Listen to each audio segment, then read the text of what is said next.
వాక్యం యొక్క అంశం ఏంటంటే ఎవరు మనల్ని ప్రేరేపిస్తారు, ఎవరు ఎలా ప్రేరేపిస్తారు. 3 రకాలైన వ్యక్తులు మనల్ని ప్రేరేపిస్తారు. మన జీవితాంతంలో, మన జీవితం ప్రారంభం నుంచి ముగింపు వరకు 3 రకాలైన వ్యక్తుల చేత మనం ప్రేరేపించబడతాం. ఆ వ్యక్తులు ఎవరనేది నేను జ్ఞాపకం చేస్తాను. మొదటిగా మన చుట్టూ ఉన్నటువంటి కొంతమంది పాపులు మనల్ని ప్రేరేపిస్తారు. రెండవదిగా సాతాను ప్రేరేపిస్తాడు. మూడవదిగా దేవుడు ప్రేరేపిస్తాడు. అయితే ఎవరు ప్రేరేపిస్తే ఎలా ఉంటుంది, దాని పర్యవసానం అనేది మనం చూద్దాం. మొట్టమొదటిగా పాపులు మనల్ని ప్రేరేపిస్తే వాళ్ళ ప్రేరణలకు మనం వెళ్తే మన జీవితం ఎలా ఉంటుంది అనేది మనం జ్ఞాపకం చేసుకుందాం. సామెతల గ్రంథం 1వ అధ్యాయం 10వ వచనం. సామెతల గ్రంథం 1వ అధ్యాయం 10వ వచనం. చూడండి, దేవుని వాక్యము చెప్తుంది, నా కుమారుడా, పాపులు నిన్ను ప్రేరేపించగా నీవు వారితో ఏకీభవించకు అని వెళ్తాను. మన జీవితంలో చదువుకునేటప్పుడు కానివ్వండి, ఉద్యోగంలో కానివ్వండి, కుటుంబంలో కానివ్వండి, సంఘంలో కానివ్వండి, సంఘంలో ఉండలేండి, అయితే సంఘం వెలుపల ఉన్నటువంటి వారితో మనం ఏం చేయాలంటే చాలా జాగ్రత్తగా ఉండాలి. అందుకని ముఖ్యంగా వాక్యం చెప్తుంది, పాపులతో నువ్వు ఏకీభవించకూడదు. ఎవరు పాపులు? ఎవరంటే పాపులు అసలు ఎవరు? పాపులు ఎలా ఉంటారు? వాళ్ళు కూడా మనుషులేనా? లేకపోతే వాళ్ళకి 4 కాళ్ళు 10 చేతులు ఉంటాయా? ఎవరంటే సంఘం వెలుపల ఉండే వాళ్ళందరూ ఏమవుతారు చెప్పండి? పాపులే. దేవుని చెంతకు, దేవుని రక్తంలో కడగబడిన ప్రతి ఒక్కరు కూడా నీతిమంతులుగా చేర్చబడి సంఘంలో చేర్చబడితే, సంఘంలో చేర్చబడకుండా నీతిమంతులుగా కాకుండా ఉన్నటువంటి వారందరూ కూడా ఏమవుతారంటే ఈరోజు పాపం చేసేటువంటి వారు పాపులు. ఈరోజు సంఘానికి వెలుపల ఉన్న వారితో మనం జతకడితే, సంఘం వెలుపల, సంఘంలోకి రాకుండా సంఘం వెలుపల ఉన్నటువంటి వారితో మనం జతకడితే మన యొక్క జీవితం ఏమవుతుందంటే, చూడండి, మొట్టమొదటిగా పాపులు ఏం చేస్తారంటే పాపులు తిరుగుబాటు చేయటకు ప్రేరేపిస్తారు. చూడండి, ద్వితీయోపదేశకాండం 13వ అధ్యాయం 5వ వచనం. ఎవరి మీద తిరుగుబాటు చేయడానికి వారు ప్రేరేపిస్తారు మనకు అక్కడ కనపడుతుంది. చూడండి, ద్వితీయోపదేశకాండం 13వ అధ్యాయం 5వ వచనం.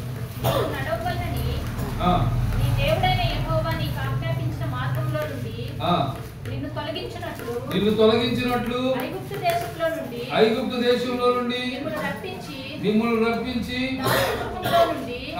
మిమ్మల్ని విడిపించిన మీ దేవుడైన యెహోవా మీద తిరుగుబాటు చేయటకు మిమ్మల్ని ప్రేరేపించారు. ఎవరి మీద ఎలా ప్రేరేపిస్తారంటే దేవుని మీదే తిరుగుబాటు చేయడానికి ప్రేరేపిస్తారు. ఎవరిలో? పాపులు. చాలా జాగ్రత్తగా ఉన్నారు వాళ్ళ విషయంలో. దేవుని బిడ్డలారా, మనందరం ఎవరి చేతిలో మనం పడాలంటే, ఎవరి చేతిలో మనం ఉండాలంటే యెషయా గ్రంథంలో ఉంది, మన అరచేతుల మీద ఆయన చెప్పుకోను. మనం ఎవరి చేతిలో ఉండాలి? దేవుని చేతిలో ఉండాలి. కానీ వాస్తవానికి మనం ఎవరి చేతులకు వెళ్ళిపోతున్నామో తెలుసా? పాపం చేతులకు వెళ్ళిపోతున్నాం. వాళ్ళు ఏం చేస్తారు? మన జీవితంలోకి వస్తే, మన కుటుంబంలోకి వస్తే, లేకపోతే మన సమాజంలోకి వస్తే ఏం చేస్తారంటే, మొదటిగా మనల్ని ఎలా ప్రేరేపిస్తారంటే దేవుని మీద తిరుగుబాటు చేసేదానికి వారు ప్రేరేపిస్తారు. దేవుని మీద తిరుగుబాటు చేసేదానికి మనం ఎవరినైతే మనం నమ్ముకున్నామో, మన ఆశ్రయదుర్గం ఎవరో, మనకు కొండ కోట ఎవరిని మనం పాటలు పాడి ఆరాధించి దేవుని స్తుతిస్తున్నామో వారి మీదే, ఆయన మీదే తిరుగుబాటు చేయడానికి వీళ్ళు ఏం చేస్తారు తెలుసా? చాలా చక్కగా మాట్లాడతారు. ఎట్లా మాట్లాడతారంటే అదేదో అంటున్నా కర్ర వెరగదు అలా మాట్లాడతారు. అసలు వాళ్ళ మాటలు ఎలా ఉంటాయంటే నిజంగా మనం ఇలా చేస్తే బాగుంటదేమో అన్నట్టుగా ఉంటది. కాబట్టి చాలా జాగ్రత్తగా ఉండాలి.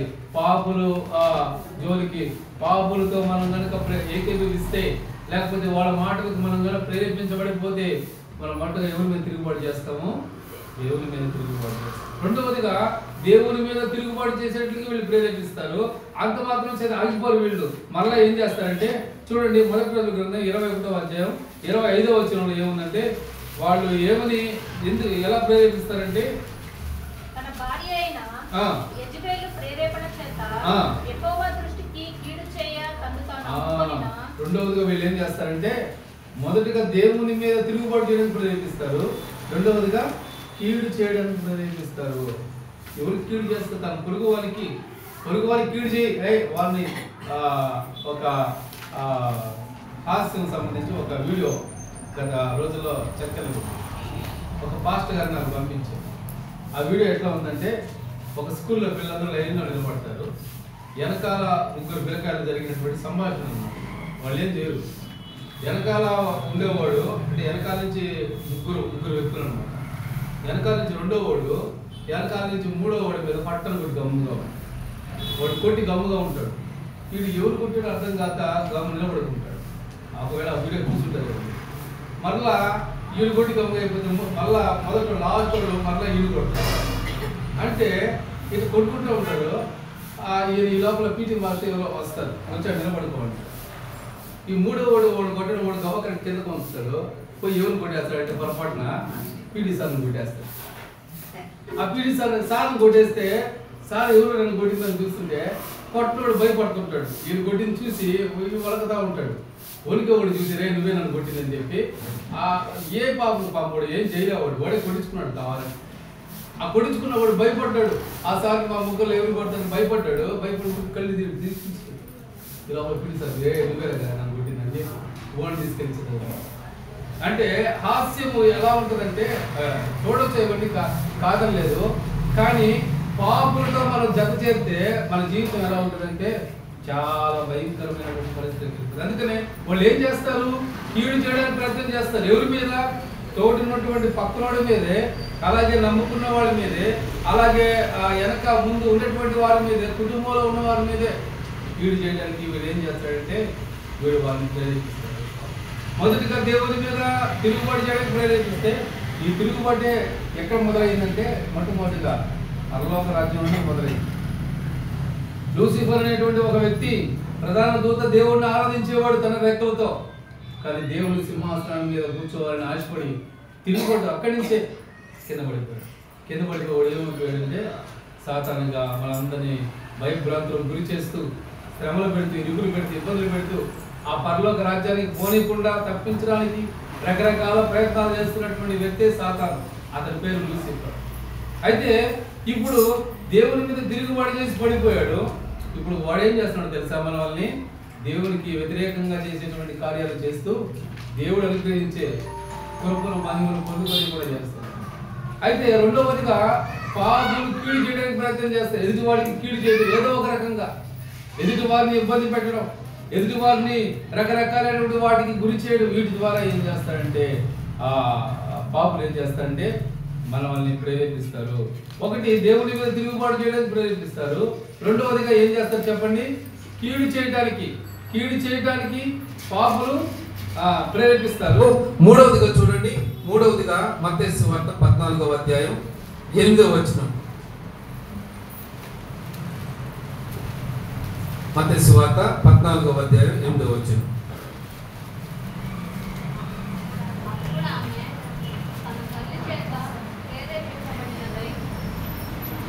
చదవండి మధ్యాహ్నం.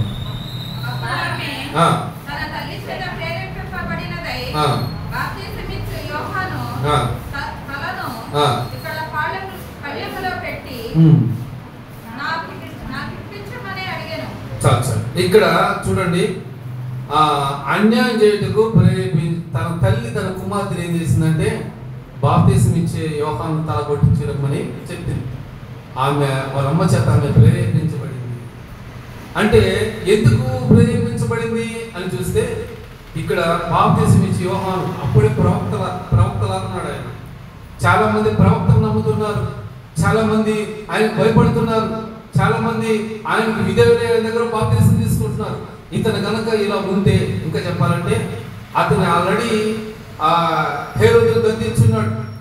ఒక పాపం వల్ల గద్దిస్తే ఆ పాపము ఎక్కడ బయటపడుతుందని ఆ పాపాన్ని కప్పేసుకోవడానికి ఈ హేరోది ఏం చేసిందంటే యోహాను తల అడగమని చెప్పింది. అంటే తన తల్లి తన బిడ్డకు చెప్పవలసినటువంటి మాట ఎలా ఉంది చెప్పండి? బిడ్డలకి ఎలాంటి మాటలు చెప్పాలి, బిడ్డల్ని ఎలా పెంచాలి, బిడ్డలకి ఏ విధంగా తర్పిదివ్వాలో ఈ తల్లి అంతటి వ్యతిరేకంగా చేస్తుంది. యోహాను తల అప్పుడే చెరసాల్లో ఉన్నాడు. యోహాను బాప్తిసం యోహాను ఏం చెప్తుంది? ఆ తల కొట్టించుకున్నాం. యోహాను తల కొట్టి నాకు గిఫ్ట్గా ఇవ్వను, నా జన్మదినోత్సవానికి బహుమతిగా ఏమండి? వెంటనే ఆమె పోయి వాళ్ళమ్మ ఏ విధంగా ప్రేరేపించింది అదే విధంగా పోయి అడిగింది. ఈ రాజు ఏం చేశాడు, హేరోదు ఏం చేశాడు, యోహాను తల కొట్టించి అట్టే ఇచ్చేసి. అంటే ఈరోజు పాప పరిమళాన్ని ఏ విధంగా ప్రేరేపిస్తున్నారు? మన కుటుంబం చిన్నతనం అవడానికి గల కారణం ఏంటంటే ఏమండి, ఎవరు? వీళ్ళే. అందుకనే మూడో వ్యక్తి మాట మనం నమ్మకూడదని దేవుని వాక్యం చెప్తుంది. మూడో వ్యక్తి ఎవరు? భార్య భర్త ఇద్దరు, రెండు వ్యక్తులు, రెండు కళ్ళు.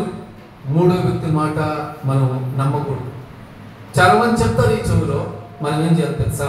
ఈ చెవులో విని, దేవుడు మనిషికి రెండు చెవులు ఎందుకు ఇచ్చాడంటే ఈ చెవితో విని ఈ చెవితో వదిలేయాలి. కానీ వాక్యం మనం ఏం చేస్తాం తెలుసా? ఏం చేస్తాం తెలుసా? ఈ చెవితో ఈయన హృదయంలోకి తెచ్చుకుంటాం. కానీ వాక్యం వచ్చేసరికి ఈ చెవితో ఈయని లేరా, ఈ చెవితో ఈయన ఈ చెవితో వదిలేసేవారు వాక్యం. పోయిన వారం ఏ వాక్యం చెప్పారు గుర్తుందా? ఏ వాక్యం చెప్పారు?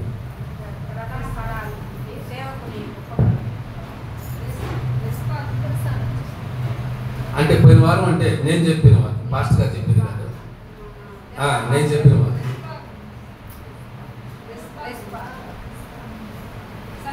న్యాయపత్రిక గ్రంథం 9వ అధ్యాయం గురించి, ముళ్ళ చెట్టు గురించి. అంటే చూడండి, అంటే నేను మన జ్ఞానం ఒకసారి చెప్తాను మీకు తగ్గట్టు నేను కూడా దొరికాను, ఒకసారి నాకు కూడా గుర్తుంది. అంటే మనం ఏం చేస్తున్నామంటే వాక్యము ఈ చెవితో వినాలి, లోపల తీసుకెళ్ళాలి. మాటలు ఈ చెవితో వినాలి, ఈ చెవితో వదిలేయాలి. కానీ మనం రివర్స్లో ఉంటాం. మాటలేమో ఇక్కడ తీసుకొస్తాము, వాక్యమో. ఈరోజు దేవుని వాక్యాన్ని మనం ఎలా ఉంచాలంటే, ఈరోజు పాపులు కీడు చేయడానికి మనల్ని ప్రేరేపిస్తే మనం ఏం చేయాలో తెలుసా? మనం వారి మాట వినకుండా దూరం జరగాలి. ఒకటి, దేవుని మీద తిరుగుబాటు చేయడానికి వాళ్ళు ప్రయత్నం చేస్తారు. రెండవదిగా కీడు చేయడానికి ప్రయత్నం చేస్తారు. మూడవదిగా అన్యాయం చేయడానికి ప్రయత్నం చేస్తారు. దేవునిలో కూడా మనం తలదొచ్చవచ్చు. అంత మాత్రం కాదు, నాలుగవదిగా వాళ్ళు ఏం చేస్తారంటే చూడండి, మత్తయి సువార్త 27వ అధ్యాయం 20వ వచనం, 27, 20.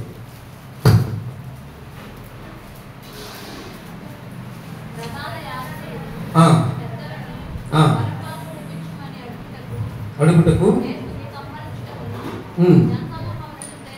చూడండి, యేసును సంహరించుటకు జన సమూహములను ప్రేరేపించి వీళ్ళు ఏం చేస్తారంటే వీళ్ళు నీతిమంతులను శిక్షించడానికి, నీతిమంతులను అవమానపరచడానికి, చంపేయడానికి ప్రయత్నం చేస్తారు. అందరూ సైలెంట్గా ఉంటే కొంతమంది వాళ్ళ మధ్యలో చేరి యేసుని సిలువ వేయండి, సిలువ వేయండి, సిలువ వేయండి, ఇలాంటి వాళ్ళు ఎక్కువ. మన జీవితంలో కూడా మనం చూస్తూ ఉంటాం. చెయ్యని నేరానికి మన వల్ల నలుగురు వీధిలో పెట్టేవాళ్ళు మనకు కనపడుతూ ఉంటారు. ఏ నేరం చేయలేనటువంటి మన జీవితాన్ని నవ్వులు పాలు చేసేందుకు, వీధిలో పెట్టేందుకు, అలాగే మన వాళ్ళని అవమానకర రీతిగా మాట్లాడేందుకు ఎవరు ఉంటారంటే పాపులు. అందుకే దేవుని వాక్యం చెప్తుంది, పాపంతో చేరబడుతూ. ఇందాక 1:18 కదా సామెతల గ్రంథంలో, నా కుమారుడా పాపులు నిన్ను ప్రేరేపిస్తే నువ్వు ఒప్పుకోను పోకూడదు. ఈరోజు మన జీవితంలో అడుగడుగున వాళ్ళే తగ్గుతూ ఉంటారు. అడుగడుగున వాళ్ళే ఉంటారు. స్కూల్లో వాళ్ళే ఉంటారు, కాలేజీలో వాళ్ళే ఉంటారు, పనిచేసే దగ్గర వారే ఉంటారు, ఇంటి దగ్గర వారే ఉంటారు. ప్రతి చోట నిత్యము మనకు తగులుతూనే ఉంటారు. అయితే మనం ఏం చేయాలంటే వాక్యం మన హృదయంలో ఉంటే ఏది మనం చేయాలో, ఏది మనం చేయకూడదు అనేది మనకు అర్థం అవుతుంది. అందుని బట్టి మనం ముందుకెళ్తాం. అందుకని వాక్యం చాలా శ్రేష్టమైంది. వాక్యాన్ని హృదయంలో ఉంచుకోవడం, మనం ముందుకు హృదయంలో ఉంచుకుంటే కనుక మన జీవితం ముందుకు సాగుతుంది. అందుకనే పాపులు మనల్ని ప్రేరేపిస్తే చాలా జాగ్రత్తగా ఉండాలి. Be careful about sinners. చాలా జాగ్రత్తగా ఉండాలి వారి విషయంలో. ఎలా నిన్ను మభ్య పెడతారో, ఎలా నిన్ను వారు ఎలా తీసుకెళ్తారో, ఎలా నిన్ను వారు వాడుకుంటారో నీకు తెలియదు. నీ జీవితం తెలియకుండానే ఏమైపోతుందంటే వారి చేతులకి, మన జీవితం తెలియకుండానే వారి చేతులకు వెళ్ళిపోద్ది. ఒక్కోసారి వారు ఎలా నడిపిస్తే అలా నడవాల్సి వస్తుంటుంది. వాళ్ళు మనలో ఉన్నటువంటి కొన్ని ఆయువు పట్లు పట్టేస్తారు మనం. ఏమండి అంటే మన బలహీనతలు పట్టేస్తారు. మన బలహీనతలు పట్టేసుకొని నువ్వు చేయకపోతే ఇదిగో ఇది నేను చెప్పేస్తా. చాలా జాగ్రత్తగా మనకు అనుదినం వారు తగ్గుతూనే ఉంటారు. క్షణం వారు మనకు తగులుతూనే ఉంటారు. అయితే మనం ఏం చేయాలంటే వాళ్ళ నుంచి తప్పించుకోవడం మన ప్రయత్నం. అందుకనే పాపులు మనల్ని ప్రేరేపిస్తే మనం చాలా జాగ్రత్తగా ఉండాలి. ఒకటి తిరుగుబాటు చేయడానికి ప్రయత్నం చేస్తారు, వాళ్ళు ప్రేరేపిస్తారు. ఎవరి మీద కంటే మనిషి మీద చేసినా పర్వాలేదు, కానీ ఎవరి మీదకి చేయడానికి ప్రయత్నం చేస్తారంటే మహోన్నతుడైనటువంటి దేవుడి మీదకి. నిన్ను నన్ను కలగజేసినటువంటి దేవుడు, ఆయన గురించి ఏమని చెప్పబడిందంటే సైన్యములకు అధిపతి యెహోవా అని చెప్పబడింది. ఆయన మీద తిరుగుబాటు చేయడానికి ప్రయత్నం చేస్తారు, జాగ్రత్తగా ఉంటారు. రెండవదిగా కీడు చేయడానికి ప్రయత్నం చేస్తారు, చాలా జాగ్రత్తగా ఉంటారు. మూడవదిగా అన్యాయం చేయడానికి వారు ప్రేరేపిస్తారు, చాలా జాగ్రత్తగా ఉంటారు. నాలుగవదిగా వాళ్ళు శిక్ష విధించడానికి, అలా ఇంకా చెప్పాలంటే మరణం విధించడానికి కూడా, చంపేయడానికి కూడా వారు ప్రేరేపించబడతారు. కాబట్టి మనం జాగ్రత్తగా వారితో స్నేహం వదిలేస్తే, వారితో సంబంధాలు తెంచుకుంటే మన జీవితం ఏమవుతుందంటే 50% బాగుపడుతుంది. ఈరోజు ఇలా ప్రేరేపించేవారు నీ దగ్గర ఉన్నారేమో, నీతో ఉన్నారేమో, మన ఇంటి దగ్గర ఉన్నారేమో, మన కుటుంబంలో, సంఘంలో, సమాజంలో ఉన్నారేమో. ఈరోజు మనం వాళ్ళని గుర్తించాలి. ఎవరు వ్యతిరేకంగా, వాక్యానికి వ్యతిరేకంగా చెప్తున్నారు, ఎవరు వాక్యానికి వ్యతిరేకంగా ప్రేరేపిస్తున్నారు, దాని అంతటినీ కూడా మనం జ్ఞాపకం చేసుకోవాలి. మొదటిగా పాపులు ప్రేరేపిస్తే 4 విషయాలు చూసాం. ఇప్పుడు సాతాను ప్రేరేపిస్తే, రెండవదిగా సాతాను ప్రేరేపిస్తే ఎలా ఉంటుందో మనం చూద్దాం. మొదటి దినవృత్తాంతాల గ్రంథం 21వ అధ్యాయం 1వ వచనంలో చూస్తే అక్కడ సాతాను ఏ విధంగా ప్రేరేపిస్తాడంటే, మొదటి దినవృత్తాంతాల గ్రంథం 21వ అధ్యాయం 1వ వచనం. తర్వాత సాతాను చూడండి, ఇశ్రాయేలీయులకు విరోధంగా లేచి ఇశ్రాయేలీయులను లెక్కించుటకు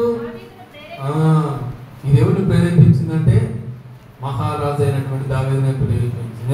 ఏమండి, అంత గొప్పవాడిని ప్రేరేపించినప్పుడు మనల్ని ప్రేరేపించగా? సరే, మనం ప్రశ్న వేస్తాం.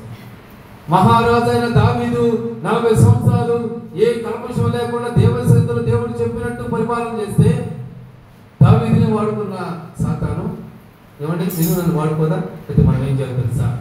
Be careful about our life, be careful about worship of God. దేవుని ఆరాధించే విషయంలో జాగ్రత్తగా ఉండాలి. దేవుని పూజించే విషయంలో, దేవుని వాక్య విషయంలో చాలా జాగ్రత్తగా ఉండాలి. అందుకనే సాతానుడు ఏం చేశాడంటే, వాడు విరోధంగా దావీదుని ప్రేరేపించాడు. గర్వం. అందుకనే సామెత గ్రంథంలో ఉంది, నాశనానికి ముందు అది నడుస్తుంది. కాబట్టి మనం ఏం చేయాలంటే, ఈరోజు సాతాను పడిపోవడం గల కారణం ఏంటంటే, ఆడు గర్వించాడు. పరలోక రాజ్యంలో గర్వించే దాన్ని బట్టి, గర్వం విధానాన్ని బట్టి వాడు ఏం చేశాడంటే కింద తప్పని పడి. ఈరోజు మనం ఎలా ఉన్నాం, మన పరిస్థితి ఎలా ఉన్నాం? సాతాను ఎవరినైనా ప్రేరేపించు, మన వల్లే కాదు. సాతాను పాస్టర్ని కూడా ఏం చేయొచ్చు, వాడికి ఏమి పాస్టర్ అంటే ఎవరైనా ఒకటే వాడి విషయంలో. దావీదునే ప్రేరేపించినప్పుడు మనమెంత అసలు వాడి ముందు. కాబట్టి వాడు ఎవరినైనా ప్రేరేపిస్తాడు, ఎలా అయినా ప్రేరేపిస్తాడు. మనం ఏం చేయాలి తెలుసా? We have to pray for the lord. దేవుని కొరకు మనం ప్రార్థన చేస్తే, వాడి ఆలోచనలు మనలో రాకుండా మనం ప్రార్థన చేస్తే, వాడి తలంపులు మనం రాకుండా మనం ప్రార్థన చేస్తే, దేవుడు ఏం చేస్తాడు తెలుసా? మనల్ని వాడి వైపు నుంచి లాగేస్తాడు. అందుకనే ఇక్కడ సాతాను గర్వించుటకు, దావీదు గర్వించుటకు కారణమైంది ఈ సాతాను ప్రేరేపణ వల్లనే. ఆ రోజు నాతో ప్రవక్త చెప్పాడు, అయ్యా యోబు చెప్పాడు, అయ్యా నీ జనులు చాలా విస్తారంగా ఉన్నారు, నువ్వు లెక్కించబడలేదు, నీ జనులు లెక్కించబడలేదు, వాడు వృద్ధి చెందున్నారు, అభివృద్ధిలోకి వచ్చున్నారు, నువ్వు ఎందుకు లెక్కించడం అంటే, కాదు నువ్వు పక్కనుండు అని అందరిని పిలిపించి ఇశ్రాయేలు లెక్కించమని చెప్పాడు. వెంటనే దేవుని యొక్క శాపం దావీదు మీదకి వచ్చేసింది.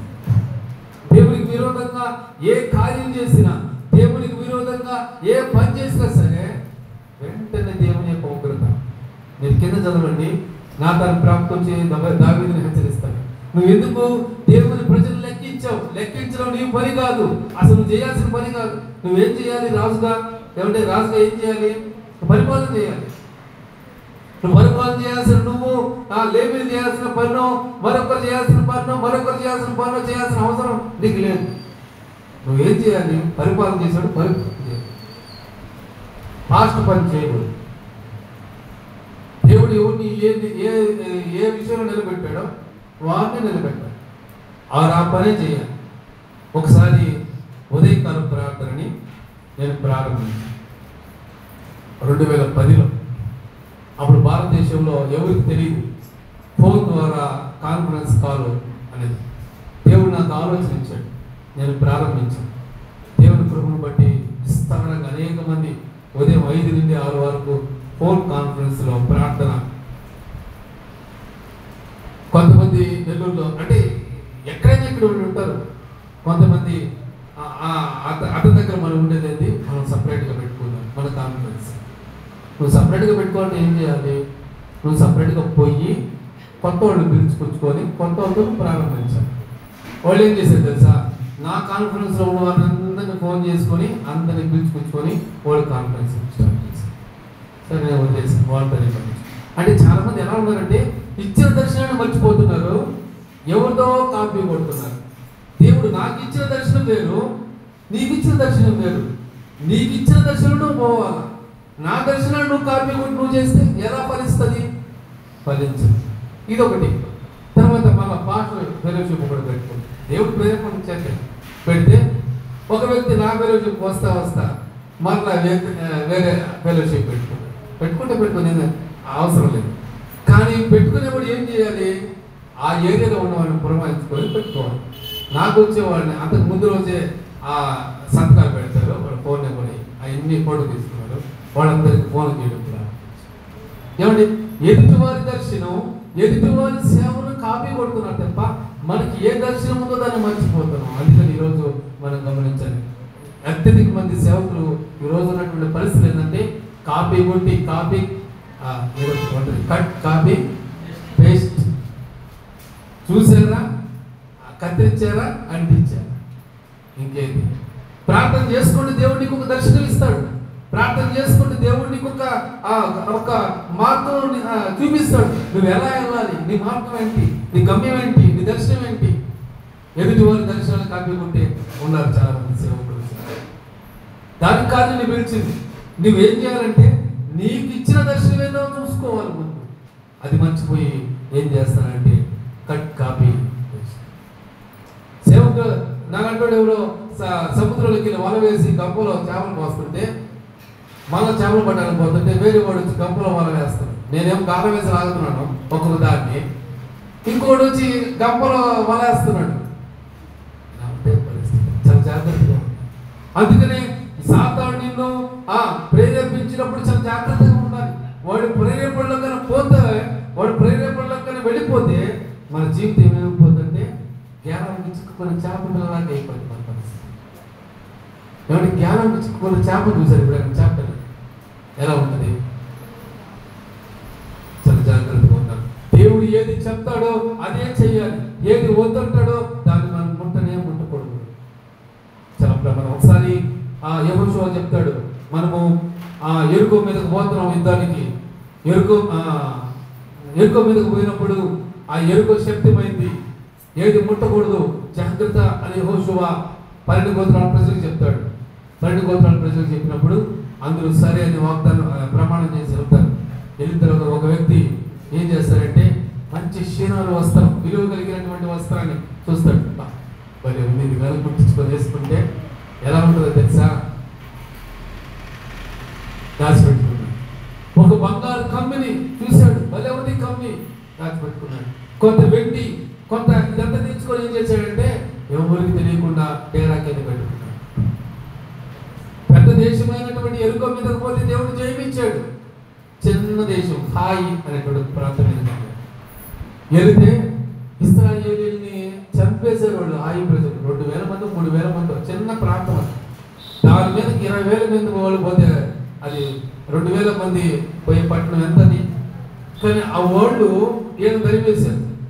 అందరూ వచ్చేస్తారు. యెహోషువ వచ్చి, ప్రభువా ఎందుకు ఇలా జరిగింది? చిన్న పట్టణమైన హాయి మీద మేము ఎందుకు ఓడిపోయాం అని అంటే, ఈ గుడారంలో పాపం ఉంది, ఇశ్రాయేలీయుల్లో పాపం ఉంది అని దేవుడు చెప్తాడు.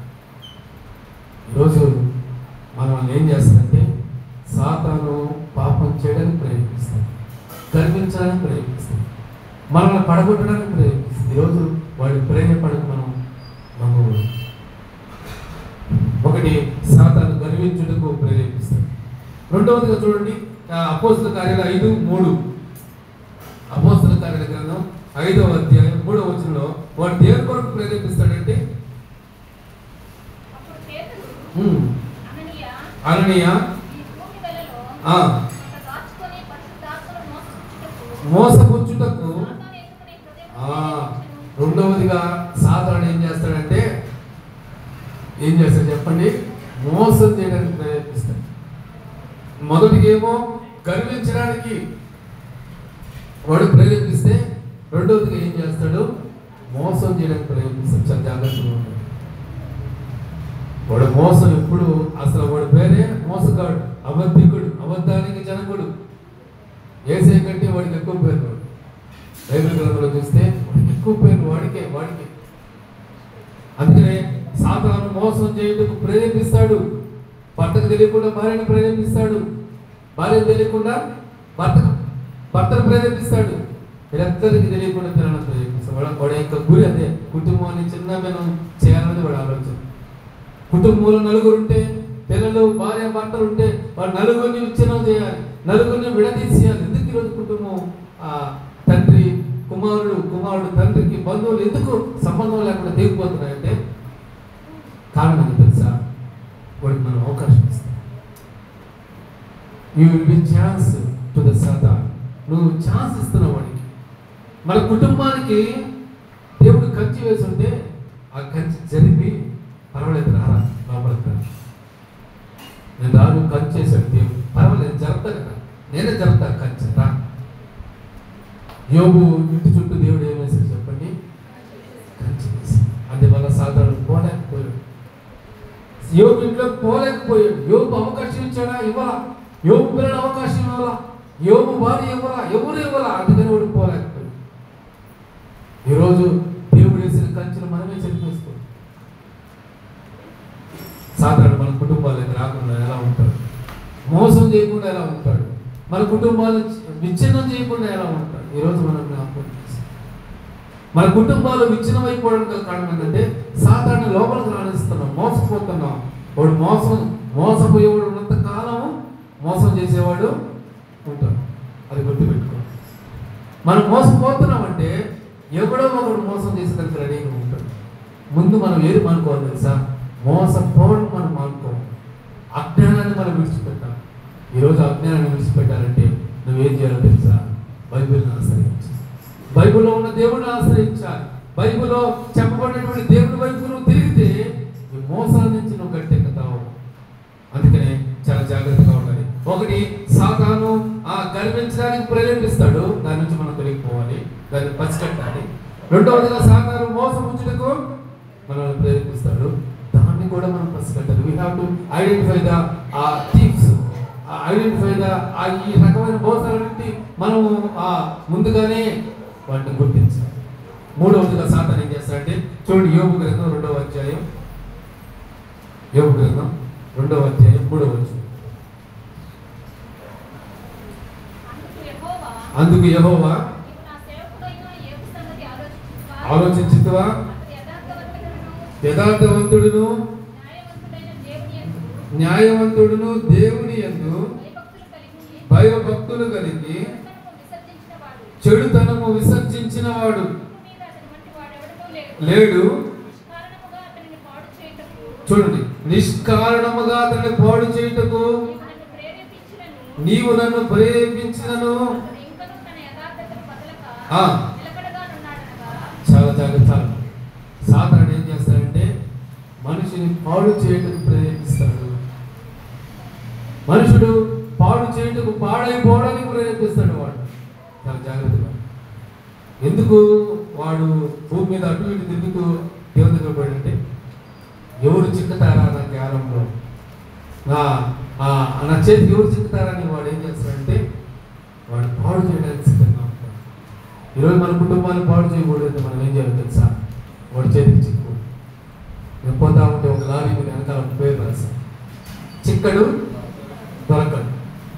వాడు ఎవరికి చిక్కడు, ఎవరికి మనం కూడా ఉండాలి. ఉంటేనే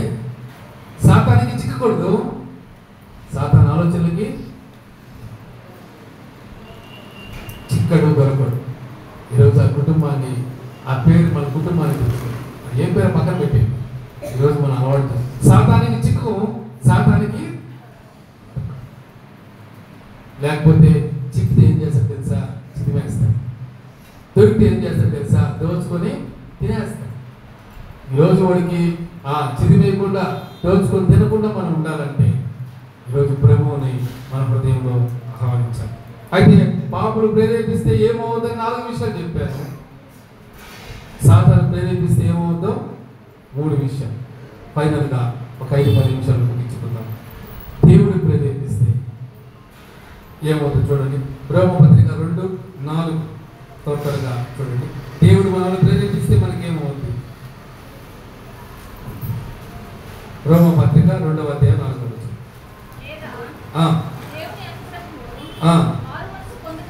మారు మనసు పొందుటకు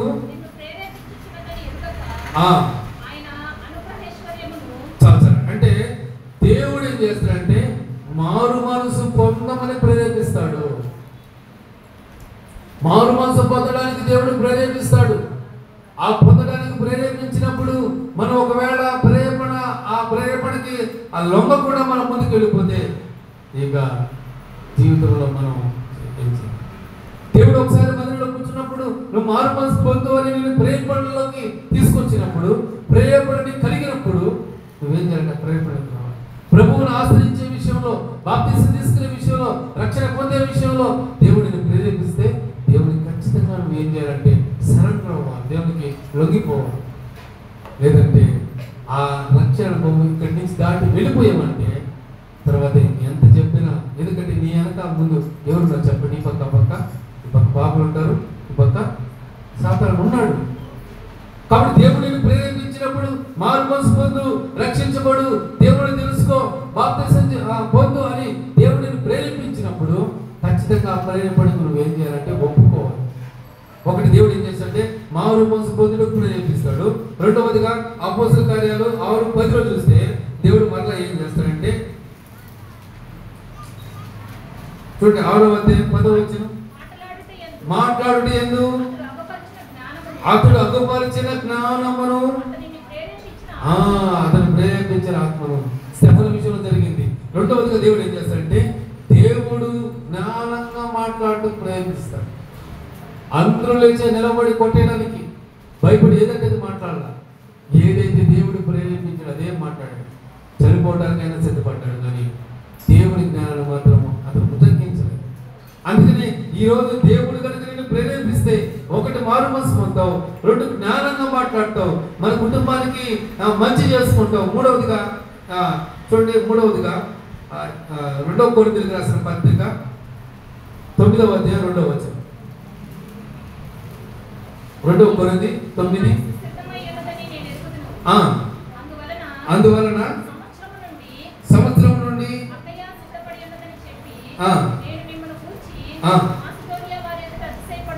అతిశయపడుతున్నాను.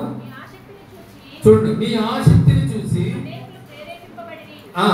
అనేకులు ప్రేరేపించబడ్డారు. అంటే దేని విషయంలో? దేవుని పని విషయంలో మీరు ప్రేరేపించబడ్డారు. ఒకటి మారు మనసు పొందడానికి దేవుడు ప్రేరేపిస్తే మనం ఖచ్చితంగా లోబడాలి. 2 జ్ఞానంగా మాట్లాడి జ్ఞానంగా కుటుంబాన్ని నడిపించుకోమని దేవుడు ప్రేరేపిస్తే మనం ఏం చేయాలి చెప్పండి? ప్రేరేపణకు మనం లొంగాలి. మూడవదిగా దేవుని పని చేయుటకు ప్రేరేపిస్తే మనం ఏం చేయాలో తెలుసా? ప్రేరేపణకు ఒకవేళ నీలో దేవుడు ప్రేరేపించాడు, ప్రేరేపణ కలిగింది, నువ్వేం చేయాలో తెలుసా? మరలా వ్యక్తి సలహాలు అడగకూడదు, వెంటనే అమలు చేసి దేవుడు నీకేం ప్రేరేపించాడు, ఏం చేయాలనుకుంటున్నావో, ఏం చేయాలని నీకు చెప్పాడు, ఖచ్చితంగా అవన్నీ కూడా ఏం చేయాలంటే చేయడానికి నువ్వు పూనుకోవాలి. తన తండ్రి అయినటువంటి తన తండ్రిలాగా చేయకుండా దేవుడు ఆశాకు చెప్పాడు, నువ్వు నన్ను కనుక వెంబడిస్తే, పూర్ణ హృదయంతో వెతికితే, పూర్ణ ఆత్మతో నన్ను కనుక నువ్వు నా పైన ఆడుకుంటే నేను నిన్ను నీ జీవితంలో మంచి చేస్తాను, యుద్ధాలు రానియను, నీ చుట్టుపక్కల నెమ్మదిని కలిగిస్తాను అని చెప్పాడు. వెంటనే దేవుని మాటకు విధేయుడే ఆశ. మొదటి దేవతత్వ గ్రంథాల్లో ఉంటుంది. అది దేవుని మాటకు విధేయుడైన ఆశ ఏం చేస్తాడంటే వెంటనే దేవుని మందిరాన్ని పడిపోయిన దేవుని మందిరాన్ని నిలబెడతాడు, ఉన్నత స్థలములను పడగొట్టేస్తాడు, బయలు విగ్రహాలన్నింటినీ తీసేస్తాడు. తీసేసి దేవుని సన్నిధిలో ప్రార్థన చేయడానికి యాజకులను సిద్ధపరుస్తాడు. ప్రధాన యాజకులను సిద్ధపరుస్తాడు, గాయకులను, పాటలు పాడేవారిని, ఇట్లా అందరిని సిద్ధపరిచి దేవుడి మందిరం పని జరిగించడానికి ప్రయత్నం చేస్తే వెంటనే దేవుడు ఏం చేస్తాడంటే ఆసా మీదకి యుద్ధానికి వచ్చినటువంటి వాళ్ళందరినీ కూడా అణిచేస్తాడు. ఎవరిని కూడా యుద్ధానికి రాని అందరినీ అణిచేసి నిమ్మడపరుస్తాడు. దేవుడు చెప్పినట్టు చేస్తే ఆయన ఏం చేస్తాడంటే ఆయన మన జీవితంలో ఏది చెప్తాడో అది నెరవేరుస్తాడు. ఆసాకు నెమ్మది అనుగ్రహించాడు. ఆసా మాట దేవుని మాట విన్నాడు. ఈరోజు నువ్వు దేవుని మాట విను, దేవుని ప్రేరేపణకు చెవియొగ్గు, దేవుని ప్రేరేపణకు చెవికి దేవుని ఆలోచనను ముందు పెట్టుకొని నడిస్తే దేవుడు ఏం చేస్తాడు తెలుసా? ఆసాకు నెమ్మది కలగజేశాడు. ఈరోజు మన కుటుంబంలో కూడా నెమ్మది. చాలా మంది కుటుంబాలను అడగండి. నేను కుటుంబాన్ని అడిగాను, మా ఎలా ఉన్నారు, ఏం చేయమంటారు పాస్టర్ గారు?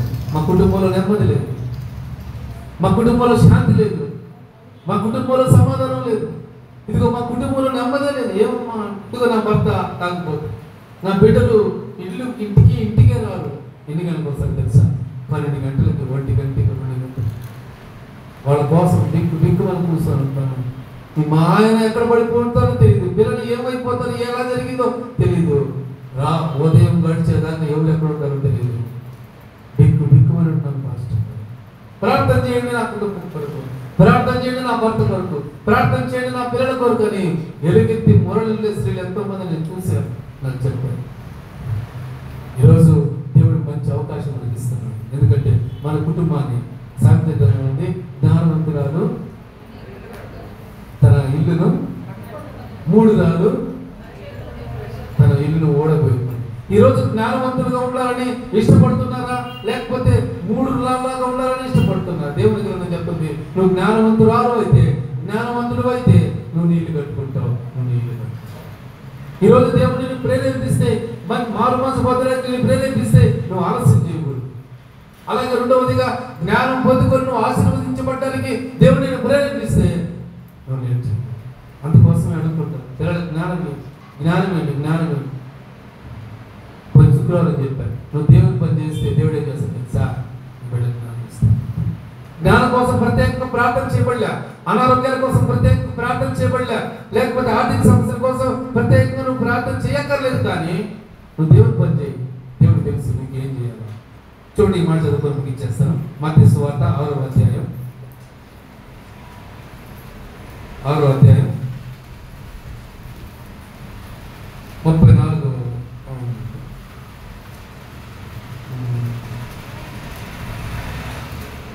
32వ వచనం 33వ వచనం.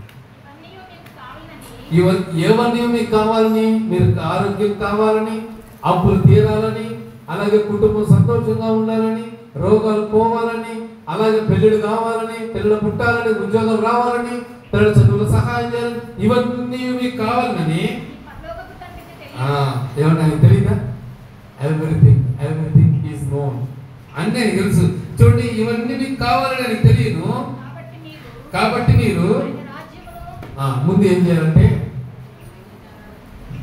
దేవుడి రాజ్యాన్ని వెతకాలి. ప్రభువా, నేను నా కుటుంబం మీ రాజ్యంలో చేరాలి ప్రభువా, దాని కొరకు మమ్మల్ని సిద్ధపరచండి. మీ ప్రార్థన ఎలా ఉన్నారంటే దీనికోసం ఉండాలి. మమ్మల్ని మీ రాజ్యం కొరకు సిద్ధపరచండి, నా బిడ్డలను సిద్ధపరచండి, నన్ను సిద్ధపరచండి, నా భర్తను సిద్ధపరచండి, అన్నదమ్ములను సిద్ధపరచండి. మా కుటుంబానంతటి మీ రాజ్యంలోకి రావాలి ప్రభువా. ఎవరు విడవబడకూడదు ప్రభువా. అందరూ రక్షించబడి మీ రాజ్యంలోకి రావాలని మొదటగా ప్రార్థన చేయండి. రెండవదిగా ఏం చేయాలంటే నీతిని వెతకాలి. అంటే ఈ రెండింటిని మొదటిగా వెతకాలి. కానీ విడదీసి చెప్తున్నాం మీకు. మొదటిగా దేవుని రాజ్యాన్ని వెతకండి, తర్వాత నీతిగా జీవించడం మీరు దేవుని సన్నిధిలో, సంఘంలో, సమాజంలో, కుటుంబంలో నీతిగా వెతకడం, నీతిగా ఉండడం అలవాటు చేసుకోండి. ఉంటే ఏమన్నీ ఫస్ట్ చదువుకున్నామే, ఏమని ఇవన్నీ మీకు కావాలని అని చెప్పాడే, అవన్నీ మీకు కనిపిస్తాయి. ఈ రెండింటితో పాటు అవన్నీ కూడా ఇచ్చేస్తాం. సొలొమోను జ్ఞానం అడిగాడు. జ్ఞానం ఒకటే చాలేరా అబ్బాయి, నువ్వు వెళ్ళి ఇంటికి అన్నారా? ఏం చేశాడు చెప్పండి? సొలొమోనుకి అన్నీ ఇచ్చాడు. ఆయన అడిగింది ఏంటి? ప్రభు జ్ఞానం ఒకటి చాలు. ఎందుకు అడిగాడు? రాజ్యాన్ని పరిపాలించడానికి జ్ఞానం లేదు, రాజ్యాన్ని పరిపాలించడానికి జ్ఞానం ఒక్కటే ఈ ప్రభు చాలు. దేవుడు మెచ్చి జ్ఞానం ఒకటే నీకు వద్దు అబ్బాయి, నీకు నీ శత్రువుల నీ శత్రువులు నీ మీదకి రాకుండా నిమ్మలం చేసేస్తాను, ఐశ్వర్యం ఇస్తాను, జ్ఞానం ఇస్తాను, అంతా ఇచ్చేస్తాను ఇచ్చేసి. అందుకని మీరు ఎవరు కూడా ప్రభువా నేను సొలొమోను కంటే జ్ఞానంగా నా బిడ్డను ఉంచని ప్రార్థన చేయబాకండి. ఎందుకంటే దేవుడు చెప్పాడు సొలొమోనుకి ఇచ్చినంత జ్ఞానం మరి ఎవరికి ఇవ్వబడదని చెప్పాడు. చాలా మంది ఇప్పుడు ఎవరు ఒక ఆమె ప్రార్థన చేసి ప్రభువా సొలొమోను కంటే మా వాడిని జ్ఞానంగా ఎదిగించు ప్రభు. దేవుడు ఇవ్వనని ప్రార్థన చేస్తే ఇక సొలొమోను కంటే చెయ్యని ఎలా చేస్తాడు? సొలొమోనుకు చెప్పాడు ఇక ముందు కానీ తర్వాత కానీ నీలాంటి వాడు ఉన్నాడు చెప్పేసినప్పుడు మనం దాన్ని అడగకూడదు. మనం జ్ఞానమే ప్రభువా అని అడగొచ్చు, తెలివితేటలే ప్రభువా అని అడగొచ్చు, కానీ సొలొమోను కంటే ఎందుకంటే ఈయనని చెప్పినప్పుడు దాన్ని అడగకూడదు. జ్ఞానం ఇవ్వమని అడగాలి, కానీ అంత జ్ఞానం ఇవ్వమని మనం అడగకూడదు. తెలియక చాలా మంది ప్రార్థన చేస్తాం. కాబట్టి ఈరోజు మనం నేర్చుకుందాం. పాపను ప్రేరేపిస్తే మన జీవితం ఏమవుతాం, సాధారణ ప్రేరేపిస్తే మన జీవితం ఏమవుతాం, ఒకవేళ దేవుని ప్రేరేపణకి ఎందుకు వస్తే మన జీవితం ఏమవుతో మనం నేర్చుకుందాం. ఈరోజు నీ జీవితాన్ని ఎవరి దగ్గరకు వస్తే బాగుంటుంది, ఎవరి ప్రేరేపణలో నువ్వు ఉంటావు. ఒకసారి మన చేతుల్లో గత కాలంలో కూడా చెప్పాను, మన జీవితం మన చేతుల్లో, వేరే వాళ్ళ చేతుల్లో. నువ్వు ఎవరు ప్రేరేపణ ఉండాలో నిర్ణయం తీసుకోవాల్సింది ఎవరు చెప్పండి? ఎవరికి వారిగా నిర్ణయం తీసుకోవాలి. నేను ఎవరి ప్రేరేపణ కింద ఉండాలో నేను నిర్ణయం తీసుకోవాలి, నువ్వు ఎవరి ప్రేరేపణ కింద ఉండాలో నువ్వు నిర్ణయం తీసుకోవాలి, నువ్వు ఎవరి ప్రేరేపణ కింద ఉండాలో నువ్వు నిర్ణయం తీసుకోవాలి. అయితే ఈరోజు మంచి నిర్ణయం తీసుకుందాం, ప్రభు వైపు చూద్దాం.